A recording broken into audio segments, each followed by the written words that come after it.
Alors, faut-il acheter LVMH? On va essayer de répondre à cette question. Sur ma chaîne, j'avais fait une vidéo, c'était en août 2024, donc il y a un peu plus d'un an et demi. Donc là, vous êtes sur un graphique en unité mensuelle, donc chaque bougie représente un mois. Et donc j'avais fait une vidéo voilà, en août 2024. Donc les cours étaient à peu près ici où il y a mon curseur. Et l'objectif de l'époque, hein, c'était l'objectif de la tasse avec anse. Et on voit que l'objectif, si je trace, hop, une horizontale, l'objectif a été parfaitement réalisé, hein, quasiment à l'euro près. Tac, voilà, l'objectif était ici, hein, c'est le report en fait, le report de la tasse avec anse. Donc ça donnait la zone des 400, 435 à peu près. Et là, on voit bien que ici, au plus bas, on a, on a fait combien? Oh merde, j'ai pas mon truc. Ouais, bah, on a dû faire 400, un peu moins de 435. Bref. Voilà, donc si ça vous intéresse, bah, allez voir la vidéo août 2024. C'est assez instructif parce que voilà, je disais qu'à l'époque, c'était une valeur que j'aime bien, hein, c'est une très bonne valeur, mais la configuration graphique m'interdisait en fait d'investir dessus, de l'acheter. Donc le scénario envisagé, enfin l'un des scénarios, parce que bien sûr il y a toujours plusieurs scénarios, mais l'un des scénarios, bah, il est ici tracé en noir. Donc un appui ici sur un support, un pullback, et puis derrière, bah, on descend à l'objectif. Donc c'est ce qui s'est passé. Alors pourquoi je refais une mise à jour sur LVMH? Eh bien c'est la configuration actuelle qui m'intéresse fortement, puisque donc on est venu relativement proche là en mai-juin 2025, on est venu relativement proche de la moyenne mobile 150 périodes exponentielles sur l'unité de temps mensuelle. Donc si vous regardez sur l'historique, voilà, c'est une moyenne mobile. Hop là, si on revient très très très très très très très loin, depuis 2002, les cours n'ont quasiment jamais été en dessous. Juste la crise des subprimes ici, là, 2008-2009. Et sinon, voilà, les cours ont toujours été au-dessus. Alors ça, c'est déjà le premier élément qui m'intéresse. Deuxième élément qui m'intéresse, c'est le fait que l'on revienne sur la zone de l'objectif. Donc on revient une deuxième fois sur la moyenne mobile 150, ça c'est un élément supplémentaire qui m'intéresse, parce qu'il est relativement rare qu'on vienne prendre appui sur la 150 et qu'on parte directement. Ça arrive, mais c'est pas le cas le plus fréquent, hein. Fréquemment, on va plutôt partir. Bon là, on a fait vraiment une très grosse impulsion, hein. Honnêtement, j'aurais pas pensé qu'on aille aussi haut, mais bon. En général, on a une petite impulsion, on vient tergiverser un petit peu, on revient travailler un petit peu la moyenne mobile 150 avant de repartir. Donc, premier élément qui m'intéresse, on revient sur cette moyenne mobile 150 et sur la zone support, là, qui est le petit rectangle vert qui correspond au plus haut de 2020, juste avant la crise du Covid. Niveau intéressant, puisque vous voyez qu'ici, ça fait résistance. Et regardez comment on a franchi cette résistance avec une énorme bougie en novembre 2020. Donc ça, c'est assez caractéristique, voilà, d'une résistance qui est franchie avec vraiment force. Donc un retour sur ce niveau-là m'intéresse en plus. Donc là, on a une zone d'achat qui me paraît très très intéressant, hein. Donc la zone, on va prendre une zone assez large, on va dire entre 400 et 435.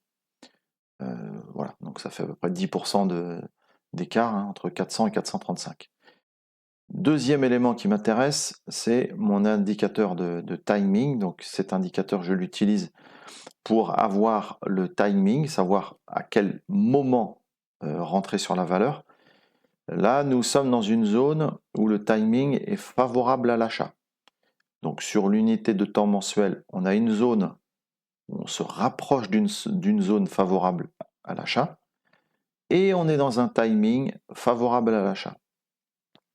Donc voilà, ça, c'est deux éléments intéressants. Ce que j'aimerais bien, c'est que le cours, en fait, vienne sous la moyenne mobile 150, un petit peu. Vous voyez, genre une séance un petit peu de sell-off. En Iran, ça se passe mal. Trump continue à menacer et puis il met à exécution ses menaces. Les marchés paniquent un petit peu. Tout le monde vend tout. Ça, ce serait éventuellement une opportunité pour rentrer, pourquoi pas, autour de 400 euros. Sur cette valeur, ce serait à 400 euros, je pense que je mets un billet. Enfin, même, je mettrai un billet probablement. Alors, je rentrerai certainement en plusieurs fois sur cette valeur. Peut-être en deux, peut-être trois, mais au moins en deux fois.